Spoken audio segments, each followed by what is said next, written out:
What's going on, everybody? Crazy Dog back with another Indians live stream. And no, there is no game tonight.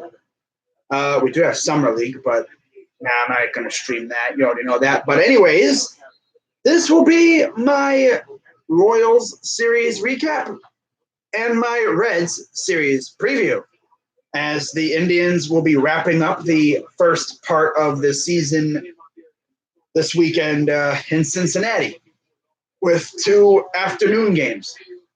So that's good. We get this first half of the season done and over with, and get ready for the second half. It's going to be a fun second half with the way this team's been playing. But let me tell you something, though. Ending July the way we did, ending June the way we did, not fun. Going into Baltimore, a trash team. I'm thinking we're gonna spank them, and what happens? Oh yeah, we're the ones that get spanked. We were outscored 26-2 in that series. Luckily, those two runs we scored, they were enough to beat the O's. Although they gave us quite a scare at the end, but we were able to seal the deal. So heading into this series against Kansas City, last time we were there, they swept us straight up, and I didn't know what to expect. I did not know what to expect in this series, and I was just hoping that we could at least take a game. The Indians, of course, luckily salvaged that O's series. They were able to end that series on a positive note with a win, maybe carry a little bit of that momentum into the Kansas City series, and that is exactly what they did, because they walked into Kansas City on Tuesday, and let's just say, thanks to some errors, some bad defense by Kansas City, we were able to put up a big inning, and we were able to win. Now, the game got started as you'd expect it would. We score, and then they respond with a dinger of their own. It's like, oh, God, here we go. It's going to be one of those games now. It's going to be that game where it's a yo-yo game. Each team responds to the other one. We got it going with a sac fly by Roberto Perez. Soler responded with a homer in literally the next half inning. Then half inning later, Kipnis actually drew a walk, and it was bases loaded.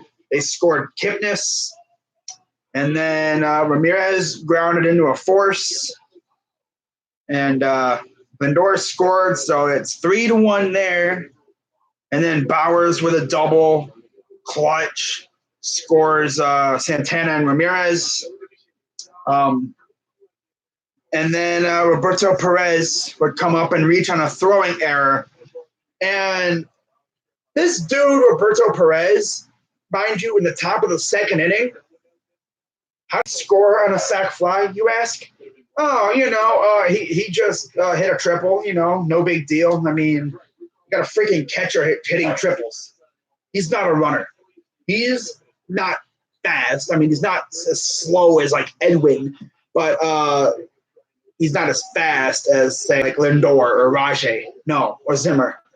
He managed to eke out a triple, and then he scored on a sac fly. I'm sorry, Ramirez scored on the sac fly. Then Bowers, and then Perez would score. I think that was game 2 when he did that. But yeah, there is a game where he gets a triple. I completely just messed that up, but oh well. But yeah, spoiler alert, he does score on a triple in this series, which is insane to think about. But he reached on a throwing error by Hunter Dozier, scoring Bowers. I believe that was the throw in which it looked like it was going to be a clean one. And then it just went boing up, and the first baseman lost track of it, and Perez reached on a throwing error. Yeah. And then top of the fifth, the Indians would keep the scoring going. Jake Bowers would single in a run. And then the Royals tried to replay what they did last time we played them at home, and I was kind of getting nervous. Mondesi would homer, and then the bottom of the fifth, and then once again, Mondesi would had to hit a sac fly, and then Gordon would single, and before you know it, it's 7-5, and then Santana, as clutch as he's been, coming up with an RBI single, scoring Roberto Perez, and then that was top of the eighth, and then top of the ninth to pretty much put it out of reach. Tyler Naquin would hit an RBI double, and that would be it for that one. As Hand would come in there, get Hamilton and Merrifield to pop and line out, and then strike out Mondesi to end the game. So we win game one, 9-5, and I'm like, okay, there you go. Bauer got the win, 7-6. What a what past few weeks for this dude. This dude, at some point, like in May, I believe it was, he could not win at all. I don't think he was struggling, but the team was. And I feel like that really hurt this team. I think everyone felt like they had to, per se, try to be the spark, and they just couldn't do it. Bauer was doing his best he could, but the team was just not getting it done. But then over the past month or so, he's just been on a roll. Ever since that game in Detroit when he had that shutout, pretty much, that's when he really got on a roll. And he's been good pretty much ever since. He's 7-6 now, over 500. Junis is now 4-8. And Bauer really had his stuff. He fanned 2 homers. Oh, well, 6 innings, 11 hits, 5 runs. Yeah. Junis only went 4 2/3, 6 hits, 7 runs, 6 earned, 2 balls, 4 Ks. That's pretty much what he did. So good outing by Bauer. So Indians take that one 9-5.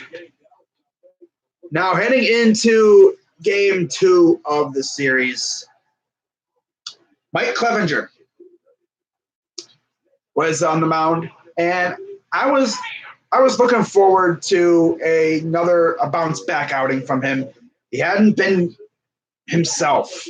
Coming back from injury, he had two outings since coming off the IL the first time. And his first outing out there against Texas, he rolled his ankle, walked a lot of people, didn't look good, looked rusty.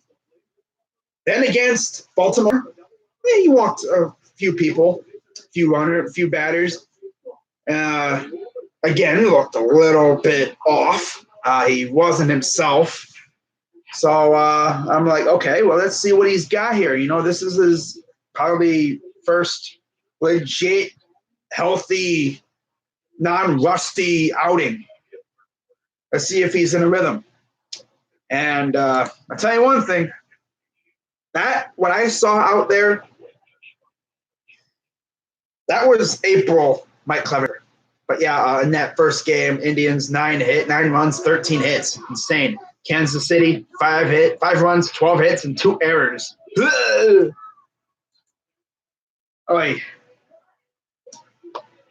So yeah, let's look and see what happened in game 2, because Clevinger was dealing. He was himself again. And if this Clevinger can just stay around a while, I think he's going to quickly come back into the good graces of Indians fans. Some Indians fans like me were kind of thinking, oh, crap, this guy's going to suck now. He sucks. But then he freaking made me eat crow, pretty much.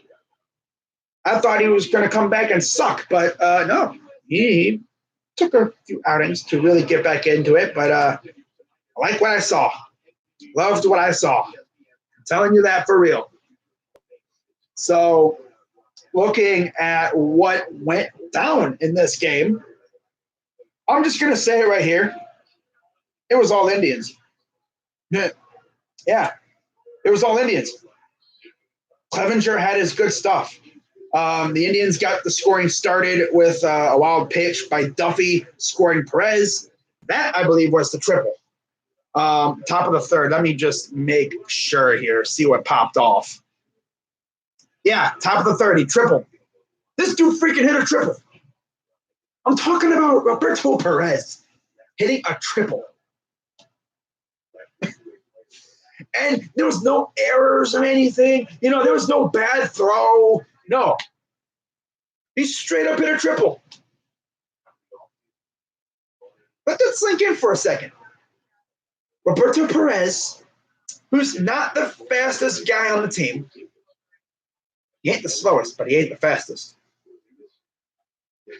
He hit a triple. Luckily for him, though, when he hit it to right field, the ball kind of bounced off the wall. It was like rolled off the wall. It went boink, took a nice sharp left turn, and Merrifield had to chase it down.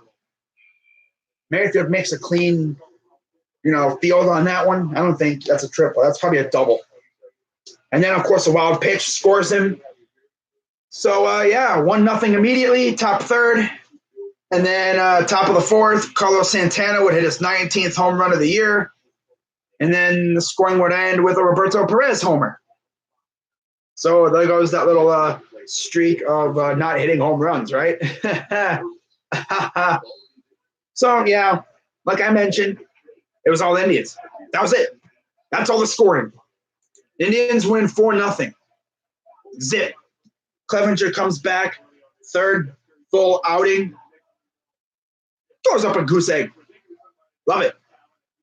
So, yeah, he went 6 innings, only threw 79 pitches. He probably wanted to make sure he didn't hurt himself again. That's all we needed. 6 innings, 4 hits, 9 Ks. That's it. The other 2 relievers we used, Goody and Hand, didn't allow – they allowed a combined 1 hit. And it was by Hand. They went 3 innings, gave up 1 hit, and they had 3 strikeouts. Oh, and 1 walk, too.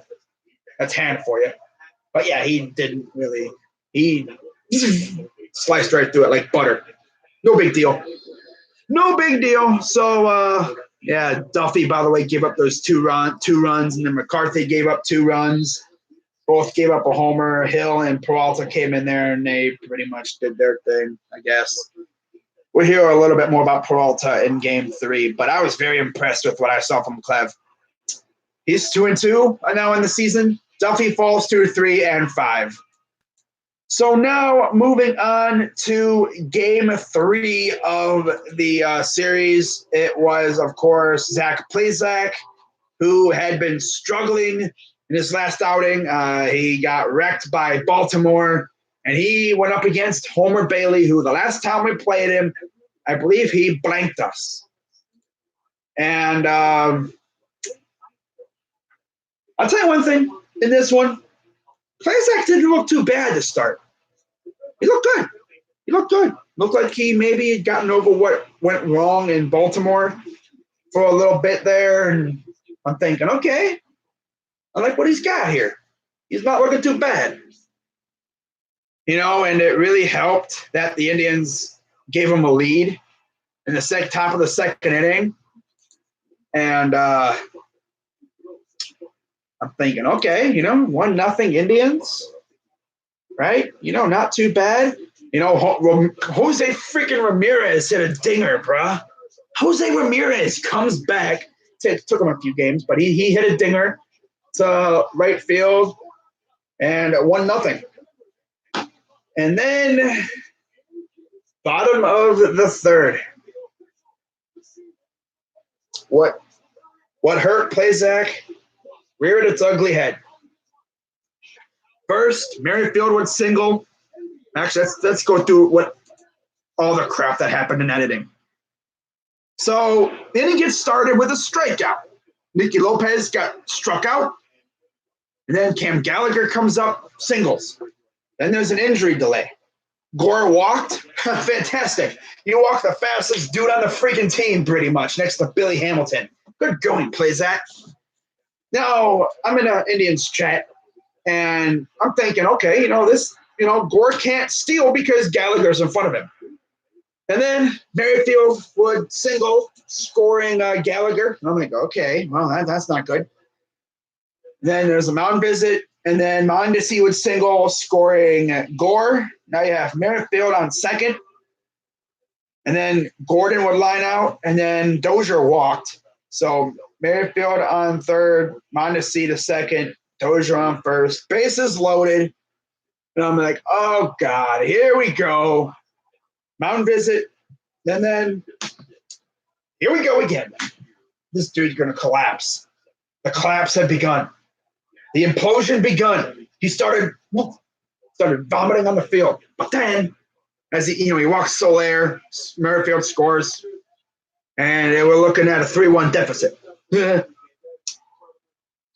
Luckily, Tito came to his wits quick enough to save the game. He got out there and put out the fire before it turned into an inferno. Took out Plazak, brought in AJ Cole, struck out Cuthbert, or he struck him out on a foul tip. Inning over, but we're down 3-1. And at that point, I'm thinking, okay, well, this sucks. So it would be like that for another inning, 1.5 innings, a full inning, and then coming up in the top of the fifth, the Indians would get a little something going, huh? And top of the fifth. I did not stream this game, by the way. So don't go bother looking for it. I didn't stream it. But yeah, Plawecki flew out to start. And then, of all people, Bobby freaking Bradley hit a double. Yeah, this dude, Bobby Bradley, out of nowhere, starts getting hits now. I'm like, okay. Now he wants to start hitting. Okay. And then there's a wild pitch by Bailey. Bradley moves to third. Naquin walks. And then Lindor with a clutch single. 3-2. And then Mercado, as usual, grounded into a double play. Trash. Now, Mercado's not trash. He just goes through spells. It happens. So bottom of the fifth comes around. Clippard comes in there and serves up a nice, juicy 1-2-3 inning. Got Mondesi to pop out. Gordon flew out, and then Dozier struck out. So no big deal there. No big deal. Not too bad there. And then came the fun inning. Top of the sixth. This inning would turn into a massacre for the Indians here. Top of the sixth got started with a Santana double. By the way, his hit streak is still alive. But then they had a mound visit. They bring in Tim Hill and for Bailey, who was already getting worked like crazy. Kipnis grounded out. Ramirez grounded out. No, I'm sorry. The sixth wasn't the fun inning. The next inning was. And then Bowers called out, yeah, you call that fun, crazy dog? What the heck, bro? And then bottom six. Soler grounded out, Cuthbert doubled, and then Lopez flew out. And then Simber comes in, gets Gallagher to ground out. Inning over. Now comes the fun inning. Little did we know this inning would be very, very fun. Lopez comes in to replace Hill. And, we actually would get several hits before actually recording an out, before they recorded an out. Plawecki would single. Bradley single. Tyler freaking Naquin hit a double, scoring Plawecki. Bradley went to third. And then, oh, by the way, in this game, what inning was it? It might have been in that third inning. There was a couple gaffes that went down. First of all, that inning should have been over long before the bases were loaded for the Indians. But the first funny gaffe that happened, the Royals hit the ball. There's a little backtrack here. I forgot about it because I didn't stream it, And Blazak went to kind of like hacky sack it or whatever, and he inadvertently kicked it. Kipnis, thinking the ball was just going to go roll through, went to his right. The ball went to his left. So he kind of misplayed that. And then another chance, of course, freaking Bradley had an easy out, but he couldn't touch the bag quick enough. Oh, I will say this, though. During this series, there was one of the sickest double play turns I've ever seen from the Indians. Lindor makes a sliding stop, a quick flip on his stomach, by the way. He's like on his stomach, quick flip to Kipnis, got the out at second, who the first got him. I think it was in game 3, so that was lit. So, yeah, the inning would get started with that. Plawecki, Naquin doubled to score Plawecki. Lindor would single on a sharp grounder, scoring Mike Freeman, who actually came in for Bobby Bradley. I didn't even realize that, but Freeman came in as the pinch runner. And then he scored, as well as Naquin. And then they brought in Willie Peralta. And then Lindor stole second base. And then Mercado hit a sac bunt. And there's the throwing error. That was, I believe, the one where it went boing. I don't know. I'm confused. So many. No. I think that one straight up just went right through and went into the bullpen. There was a play in there. Oh, that was by the catcher. That was the one that went boing. I don't know. So much crap happened. I can't remember. That's the thing, man. I get them mixed up. You have to watch the highlights or whatever. It was hilarious. There was one play where the guy tried to throw it to him and it went right past him, and it went into the dugout. Our guy went to second. Awesome. There was another one where he tried to throw it, it hit the ground and went boing, just straight up. Freaking first baseman couldn't find it. Dude's safe. And then, but of course the Indians had to commit an error, because why not? I think that was before that. I'm not even sure, bro. So much crap happened. It was hilarious. But yeah, he hit a sac bunt, and he actually made it. Yeah, that's when that was the one that went into the dugout. I'm pretty sure it somehow found its way into the dugout. I'm pretty sure, and Mercado went to second. Dude, I don't even know, bro. It's so confusing. You'd have to watch the highlights, like I said. Kind of hard to keep track of everything. But anyways, after that, Santana grounded out. Here's your first out. Kipnis out on a sac fly, scoring Mercado. By the way, it's 7-3 now. And then Jose freaking Ramirez hits a ding-dong to right field, 8-3. And then Bowers would fly out in that inning. Bowers goes from left to first. Freeman goes to left. Gore grounded out. Merrifield struck out. Mondesi struck out.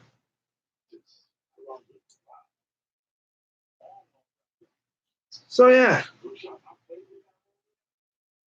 That would essentially be it. But, yeah, Ramirez, 2 homers in this game. And, of course, the freaking Royals had to get one little punch in there as Ken Gallagher hits a home run to left, even though it didn't really matter. It was, at that point, over. It was 8-4. So the Indians take the series against Kansas City, a series in which we desperately needed because the Twins kind of fallen back down to earth, and we needed this, and we got it. So that was great. That was good to see. But man, dude, this Indians team is fun again. And now we head to Cincinnati to face the Reds. So quickly going through the pitching matchups for that one. Shane Bieber, who, by the way, is now an all-star. He was named to the all-star team replacing Texas Rangers starting pitcher Mike Minor. He is 7-3 with a 3.54 ERA and 133 strikeouts. He will be facing Anthony DeSclafani, who is 5-4 with a 4.35 ERA and 84 Ks. And then game 2, the final game of the first part of the season before the All-Star break, it will be Trevor Bauer, who's 7-6, 3.74 ERA and 140 strikeouts, going up against Tyler Mahle, who is 2-8 with a 4.36 ERA and 92 strikeouts. So essentially, we're getting our 2 best pitchers in this series. So that's good. I don't know if we're going to see Bieber pitch in the All-Star game. I mean, you'd think we would see him. You would think we would see him, being as it would technically be his, 2 or – because he'd have Sunday, Monday. So you only have like 3 days rest. I mean, it's not like he's pitching the day before. I think he'll be fine. Probably won't be out there long anyway. But again, we'll see what happens. So now, if you're keeping count, the Indians have 4 All-Stars: Bieber, Hand, Santana, and Lindor. Awesome. 2 infielders and 2 pitchers. And I already know we're going to probably see Hand at the end of the game. Either Hand or Chapman. One of those 2. I mean, damn, bro. If you're a National League hitter, you got to go up against possibly Hand and Chapman? Damn. Or you most likely will have to go up against Hand and Chapman. But damn, bro. Oh, my God. Good luck. 2 nasty lefties. Ugh. Ugh. Damn. Freaking Chapman and Hand. Ugh. But yeah, this should be a fun series. Let's check the chat real quick, see what's going on. What's up? What's up, that dude? Happy 4th. Yeah, 5th, actually. Still 58 out here smashing his balls over a I'm not streaming baseball. No, not yet, anyway. What up? I'm watching Lakers. Cool. Yeah, Summer League. Woohoo. Nice. That way telling me my Browns won't be better than the – what? Wow. Yeah, Twins and Rangers. Mm-hmm. They're playing tonight. In fact, they're playing right now. And let me see if I can get you a final score update on that one right now. 2-1 Kansas City, 2-0 Baltimore, Tampa and New York are tied. 3-0 Boston, 1-1 Mets and Phillies.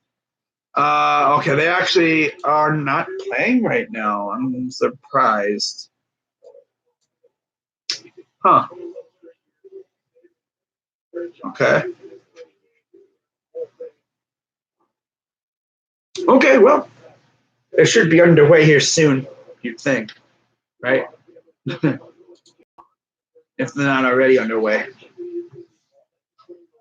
But, yeah, not really much else to talk about. I will be streaming both Indians-Reds games starting tomorrow, and then, of course, Sunday at 1 o'clock. We have a 4 o'clock game tomorrow, 1 o'clock game on Sunday, and then later that evening, I will be streaming the Futures game. So we get to see the future of the MLB. So that'll be fun. I know there's 2 Indians players in there, Indians prospects. I don't know if there's still going to be Indians prospects by the end of the month, but I'm sure at least one of them will be. But, yeah, it'll be fun. Can't wait. Yeah, the first half's almost over, bruh. God, dude. I mean, the All-Star break's already here, and before I know it, it'll be playoffs. And you already know how lit it's going to get in the playoffs. I mean, this fall, you're going to have freaking football going on, basketball, baseball. I'm going to have to pick and choose the games. You know, I guess I'll just pick and choose The cool thing about it, though, is you don't have a crap ton of games every day. With baseball, you have 2 games on day one, as the Nets and the Mavericks are playing scramble for the basketball, sliding around on the court trying to get the basketball. Nice. And you have 2 games on the first day, 4 games on day 2 of the thing, and the ALDS and the Division Series.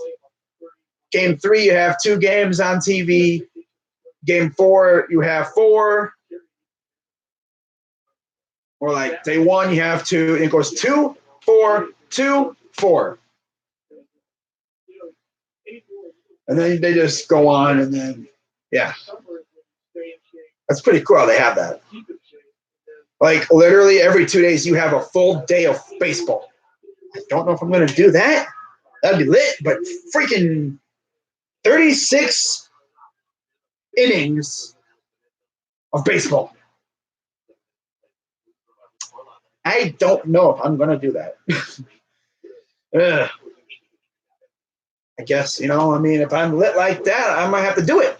I mean, I didn't do every basketball game. I mean, I think it'd be lit to do baseball.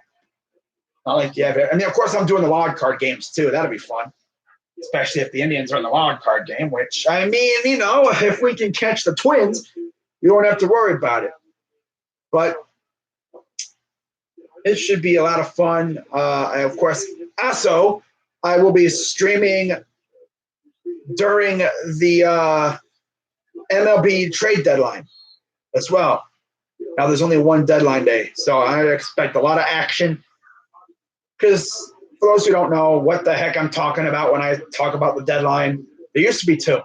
You have the non-waiver deadline, the regular one, and then at the end of August, right before you expand the rosters for the playoffs, where you bring in like the minor leaguers, the roster expands, I think, to 40.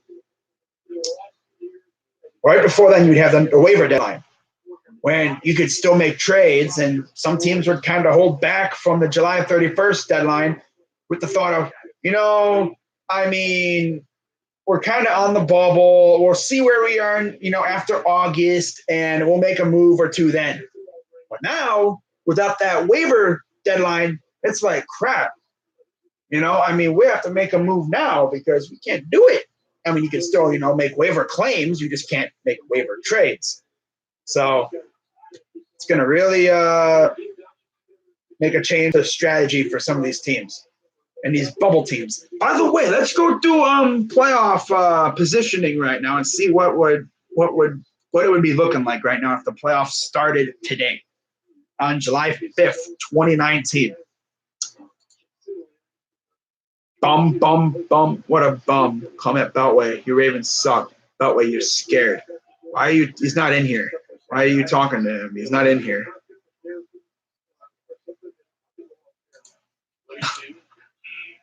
Bum, bum. Yeah, like he's really, yeah, okay.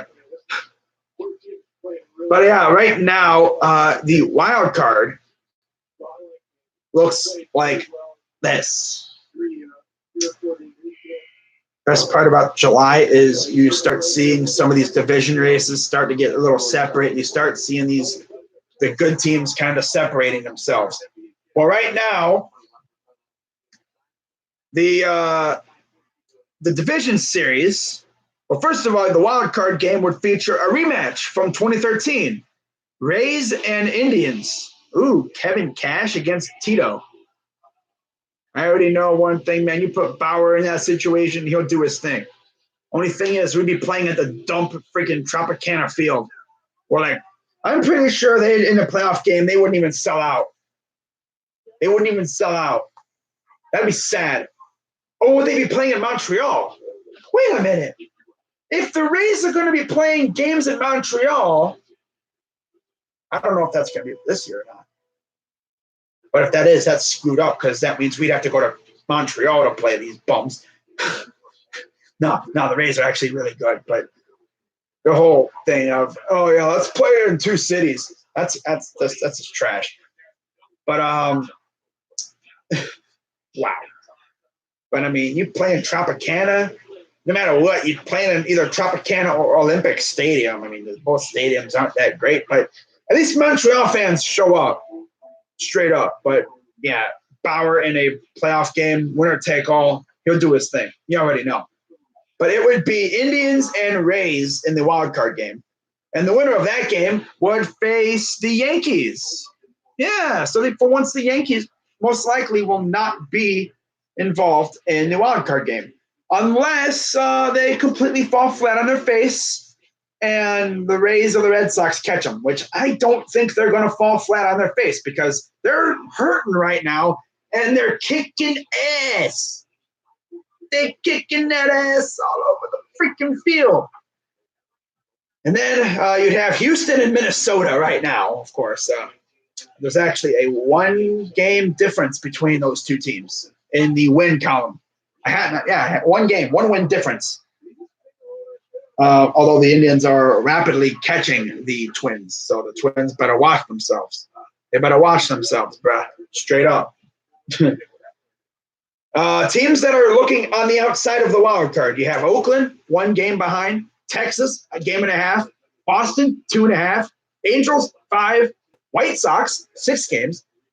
Then you have the teams that are probably not going to get in, or they're not even going to have a chance. Seattle, Toronto, Detroit, Kansas City, and Baltimore. Those teams are the teams that are definitely selling right now. Like if you were to call up, the Tigers and probably offer a good, package for Castellanos, they'd probably say, okay, because they're 28-54. Trash. Now in the National League, this is where it gets interesting because you have a tie in one of the divisions, that being the NL Central, where the Cubs and the Brewers are both tied at 46 and 42, which means game 163. And yes, if there is a game 163, I am probably going to be obligated to stream it because last year we had 2. We had 2 game 163s last year, right? I could have sworn we had 2 of them. Yeah. That's crazy though. Yeah, they're 2-1. I think 2. Yeah, something like that. The thing is, the loser of those games faced off in the wild card. I think the other 2 were like division champs or whatever. I don't know. But anyways, it would be Cubs and Brewers in the and then you have the Cubs. That's right. They're in the wild card. So one team would be in the wild card. The other one would be the divisional champion. So that's how it would go. In fact, the winner would be the division champ. And the loser would face the Nationals. The freaking Nationals are in the wild card right now. Someone screenshot the standings right now and see if they're still there. Because it is July 5th, and Washington is 45 and 41. They have no Bryce Harper. Are they even going to sell? I mean, Rendon's a free agent. They have a horrible bullpen, from what I hear, and yet they're 45 and 41. I mean, I don't think they're going to catch the Braves, but, I mean, wouldn't that be funny? That'd be hilarious. But, yeah, Cubs and Brewers. And the winner, of course, would be a division champ. The division champ would face Atlanta. The loser would face Washington. How about that? Winner gets Atlanta, the loser gets Washington. Congratulations. And then the winner of that game would get the Dodgers. Yay! Trash. Gonna get your ass kicked. Probably walked off. They're gonna walk you off. They've been walking everybody off. God, how many walk-offs have they had like this past month, since the month started?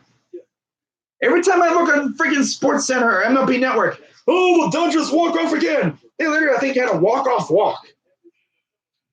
I think they had 3 straight walk-offs at one point, too. And it was 3 different players. 3 guys. I mean, well, really? It's like, bro, oh my God. Wouldn't that be funny though? I have a friend who's a Dodgers fan, legit. He claims they're cursed, and I'm thinking, man. I mean, it wouldn't shock me at all if the Dodgers have the best record in the league, #1 seed in the NL, only for them to freaking lose in the first round, depending on who they play.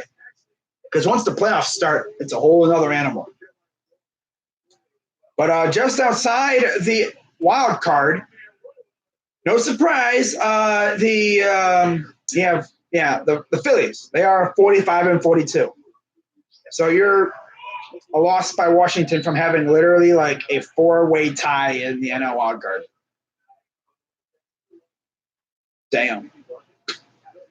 And you're literally 1 win away from the Phillies from having a 3-way tie for the NL wild card, pretty much. You're a win by Philly and a win and a loss by Washington from having a 4-way tie for the wild card.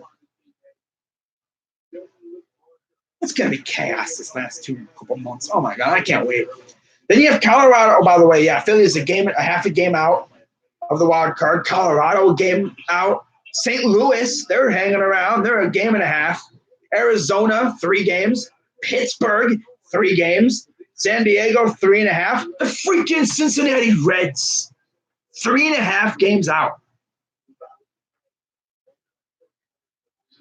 The Reds. They're not the worst team in the freaking league. Surprising, right? That shows you what having talent does.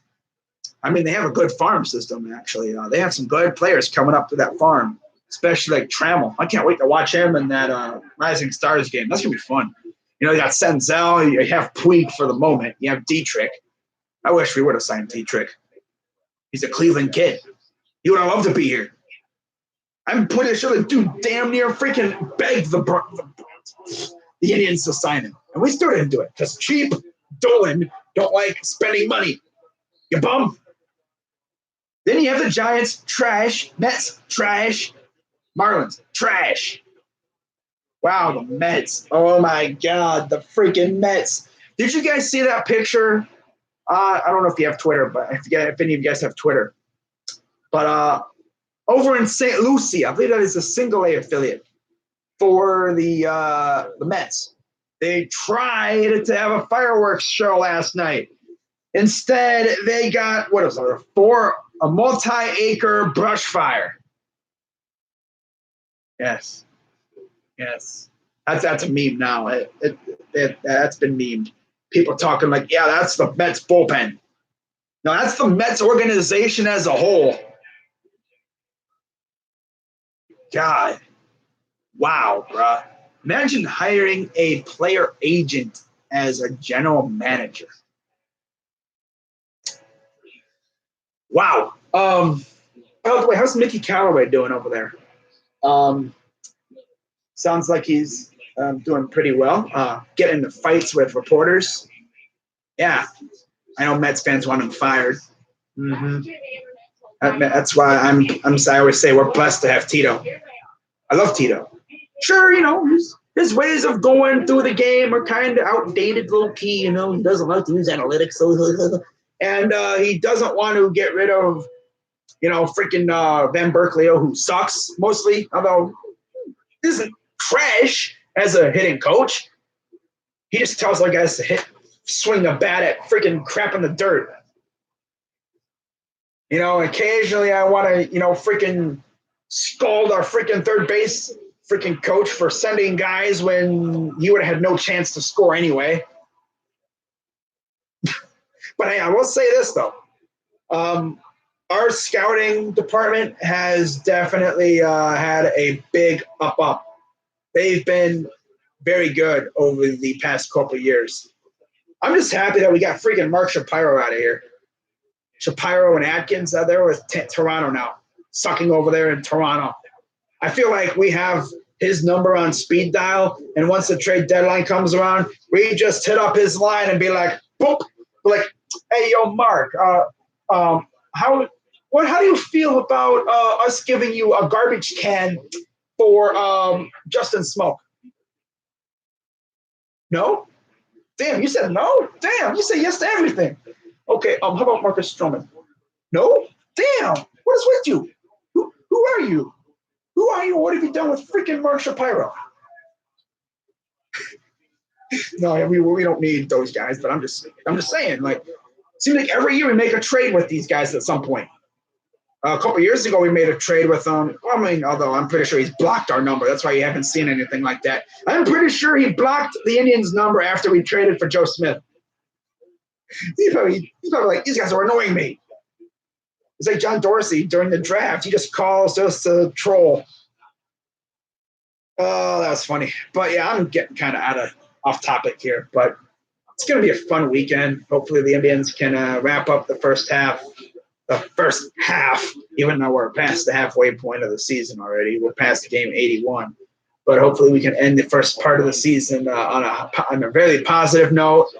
And then, of course, looking at the second part, we got the Twins and the Tigers to start off. So we can take care of the Twins, man. We got 4 games against the freaking Tigers. You might as well call them the Detroit Mudhens because they suck. But then again, they have snuck a game against us. I wonder if the Indians are going to make a move after the All-Star game like they did last year. I mean, legit, like not even 2 days or so after – no, not even a day. Was it a day or two after the All-Star game? They literally traded for Brad Hand. It's almost like they were at the All-Star game watching Hand with the Padres, and they were like, I could just imagine Tito sitting there like, or like, Antoinetti and Chernoff sitting there like, I don't know if they were at the All-Star game, but I'm pretty sure they were just sitting there watching it like, damn, look at that dude, Brad Hand. He's a monster, isn't he? And then they're like, you know what? I was thinking about it. Remember how you talking about us trading for him? Yeah, why not? How about we do that, huh? Let's trade for him. Let's trade for him right after the All-Star game. Don't even give him a chance to go back to San Diego. Just say, you know what? Instead of going to San Diego, how about you come here? Come play for us. Oh, guys, got a breaking news. Not Kawhi related. Dwight Howard has been traded to Memphis. Everyone be dumping players on Memphis. Oh, that's funny. Memphis is turning into the freaking dump of the NBA now. Everyone's just dumping their garbage on them. It's like, bro, really? I mean, Andre Iguodala ain't garbage, but it's just funny. Everyone, like, they're just out here trying to add players, I'm pretty sure. And by the way, got some good news about the Cavs. They were actually linked to a free agent for the first time this offseason, as they were linked to Justin Holiday. Okay. Huh. Okay. All right. I thought we were just going to roll with the young studs we have now. I didn't think we were going to participate in free agency. Oh, well, I mean, you can't go wrong. I mean, you got to fill out the team somehow.